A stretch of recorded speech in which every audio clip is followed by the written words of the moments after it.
નમસ્કાર દર્શક મિત્રો, હું છું રૂપલ લુણીચિયા. સંપૂર્ણ ન્યૂઝમાં આપનું સ્વાગત છે. વાવથરા જિલ્લાના દિયોદરમાં ભારતીય કિસાન સંઘના ખેડૂતોએ મામલતદાર કચેરી ખાતે સરકાર સમક્ષ વિવિધ માંગણીઓ સાથે આવેદનપત્ર સુપ્રત કર્યું હતું. ખેડૂતોએ ખેતી અને જમીન સંબંધિત પ્રશ્નોના તાત્કાલિક નિરાકરણની માંગ કરી હતી. કિસાન સંઘે ડ્રીપ ઇરિગેશન અને ફુવારા યોજનામાં અગાઉ મળતી 90% સબસિડી ફરી શરૂ કરવાની માંગ કરી હતી. ઉપરાંત બટાકાના નીચા બજાર ભાવને કારણે ખેડૂતોને થઈ રહેલા નુકસાનને ધ્યાનમાં રાખીને સીધી સહાય આપવા તેમજ કોલ્ડ સ્ટોરેજના ભાડામાં રાહત આપવાની રજૂઆત કરવામાં આવી હતી. ખેડૂતોના ખેતરોમાંથી પસાર થતી પાવર ગ્રીડ વીજ લાઇન અને Tharad Ahmedabad green express highway માટે સંપાદિત થયેલી જમીનોનું વળતર હાલની બજાર કિંમત મુજબ ચૂકવવામાં આવે તેવી પણ માંગ કરવામાં આવી હતી.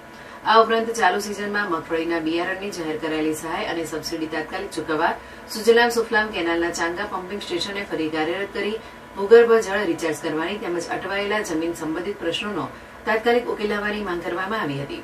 ખેડૂતોએ તાજેતરમાં ભારે વરસાદથી થયેલા પાક નુકસાનનો યોગ્ય સર્વે કરીને અસરગ્રસ્ત ખેડૂતોને વહેલી તકે પૂરું વળતર ચૂકવવાની પણ સરકાર સમક્ષ માંગણી કરી હતી.